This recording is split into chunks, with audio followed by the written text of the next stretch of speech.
Uncle books ले लो। नहीं चाहिए। अंकल अपनी बच्चे के लिए ले लीजिए। अरे पागल हो क्या? अरे हम जैसों के बच्चे तुम जैसे बच्चों के हाथों से ये लेकर किताबें पढ़ेंगे? जानते हो कि इनका स्टैंडर्ड कितना ऊंचा है? इंग्लिश मीडियम है इनका, महंगी महंगी किताबें हैं इनकी, हिंदी की किताबें ही नहीं पढ़ते हैं ये लोग। किताबें ले लो। अरे पर तुम्हें पढ़ाई लिखाई से क्या लेना देना है? यही तुम सड़कों पर पैदा होते हो, सड़कों पर ही मर जाओगे तुम लोग, अनपढ़ कहीं के। जाओ यहाँ से। नहीं अंकल, ऐसा नहीं है। आप बुक्स पढ़ के तो देखिए, बहुत अच्छी है। अरे अच्छी है तो मैं क्या करूं? जाके अपने माँ बाप को दे दो। अंकल आप ऐसा क्यों बोल रहे हैं? अरे मैं क्या बोल रहा हूँ?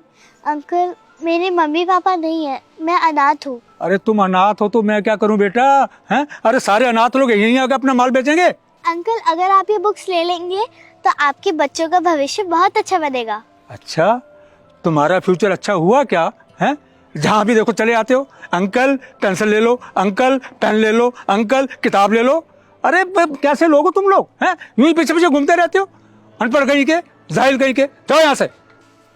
तुम देखो इसमें कितने अच्छे अच्छे चित्र है। अरे तुम्हारी हिम्मत कैसे हुई मेरी पोती को हाथ लगाने की और इसके कपड़ों को गंदा करने की? जानते हो कि इसके कपड़े कितने महंगे हैं? नहीं अंकल, मैं कपड़े खराब नहीं कर रही थी, मैं तो बस किताबें दिखा रही थी कि ये कितनी अच्छी किताब है, इसमें कितनी अच्छी अच्छी कविताएं हैं। अरे बड़ी बदतमीज हो तुम। अरे एक बार में तुम्हारी समझ में नहीं आया? चलो यहाँ से, भागो यहाँ से। कबाड़ कहीं की, आ जाते हैं कीड़े मकोड़े बन के परेशान करने के लिए, सारा मूड ही खराब करके रखती है। जैसे ये गंवार और वैसे इनके माँ बाप भी गंवार, छोड़ देते हैं मरने के लिए रोड पे। ले कटोरा हाथ में चल दिया हूँ फुटपाथ पे, अपनी रोजी रोटी की तलाश में। मैं भी पढ़ना लिखना चाहता हूँ साहब, मैं भी आगे बढ़ना चाहता हूँ साहब, मैं भी खिलौनों से खेलना चाहता हूँ साहब। रुक जाता हूँ देख के अपने हालात को, क्योंकि साहब मैं अनाथ हूँ। फुटपाथ से ही शुरू होती है मेरी जिंदगी, खत्म होती है वहीं। मैं इसी चौराहे का राजा और इसी चौराहे का रंक। जब कोई हम उम्र को देखता हूँ गाड़ियों से जाते हुए, तो खो जाता हूँ उसी के ख्वाब में। अब नहीं रहता किसी का आश्वासन या विश्वास, मैं बस 2 वक्त की रोटी की तलाश में फिर से खड़ा हो जाता हूँ उसी फुटपाथ पे, क्योंकि साहब मैं अनाथ हूँ। वाह दीदी, आप तो बहुत अच्छे से पढ़ लेती हो। इतने अच्छे से तो मैं भी नहीं पढ़ पाती। मैं इंग्लिश मीडियम में पढ़ती हूँ, लेकिन मेरी हिंदी बहुत ज़्यादा कमज़ोर है। आपने हिंदी पढ़ना कहाँ से सीखा? मुझे भी आपकी तरह हिंदी पढ़ना सीखना है।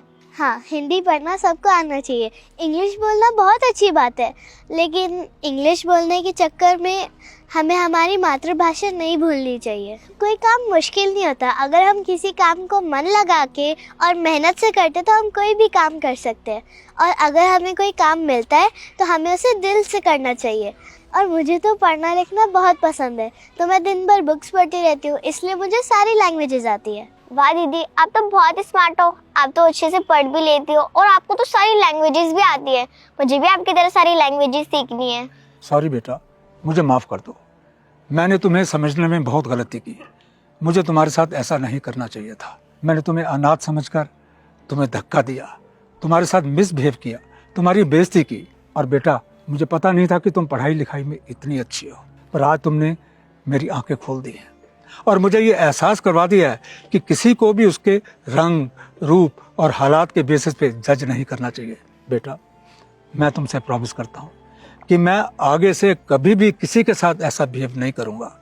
दिस इज माई प्रॉमिस बेटा। दादाजी आप इन बुक्स के पैसे दे दीजिए, मैं ये सारी बुक्स खरीदना चाहती हूँ। सारी बुक्स? जी दीदी, मुझे आप ये सारी बुक्स दे दीजिए। वाह बेटा, कितने पैसे हुए इन बुक्स के? अंकल इसके 100 रुपये हो गए। 100 रुपये? अच्छा बेटा, तुम ऐसे करो, ये लो 500 रुपये। नहीं अंकल, जब मेरे मम्मी पापा थे तो उन्होंने मुझसे कहा था कि हमें हमेशा हमारे हक के पैसे ही लेने चाहिए, और मेरे हक के पैसे सिर्फ 100 रुपये ही है, मैं 100 रुपये ही लूँगी। बेटा तुम्हारे मम्मी पापा ने तुम्हें बहुत अच्छा सिखाया कि तुम्हें हमेशा अपने हक की चीज़ लेनी चाहिए। पर बेटा ये समझ लो कि ये बाकी के पैसे मैं तुम्हें अपनी खुशी से दे रहा हूँ, रख लो बेटा। नहीं अंकल, मैं 100 रुपये ही लूँगी, मैं 500 रुपये नहीं लूँगी। बेटा रख लो ना, मेरी तरफ से इनाम समझ के रख लो बेटा। नहीं अंकल। अच्छा बेटा ठीक है, कोई बात नहीं। ये लो 100 रुपये ना, ये लो बेटा, जीती रहो। ये लो। ठीक है अंकल, मैं जाती हूँ, मेरी क्लास का टाइम हो रहा है। ठीक है बच्चा, जाओ। ऑल दी बेस्ट बच्चा। हेलो दोस्तों, कैसे हैं आप लोग। अभी जो आपने वीडियो देखी है बहुत इंपॉर्टेंट टॉपिक पर है, तो इस वीडियो को सभी फ्रेंड के साथ, फैमिली के साथ शेयर कीजिए। इसका जो मैसेज है उन सभी तक जाना चाहिए, जल्दी शेयर कीजिए। और अगर आप लोग चाहते हैं कि आपकी स्टोरी हमारे वीडियोज़ में आए, तो आप लोग मुझे इंस्टाग्राम पे अपनी स्टोरी भेज सकते हैं अच्छे से मॉरल के साथ। तो जल्दी से अपनी स्टोरी भेजिए, मैं आपकी स्टोरी को वेट कर रहा हूँ।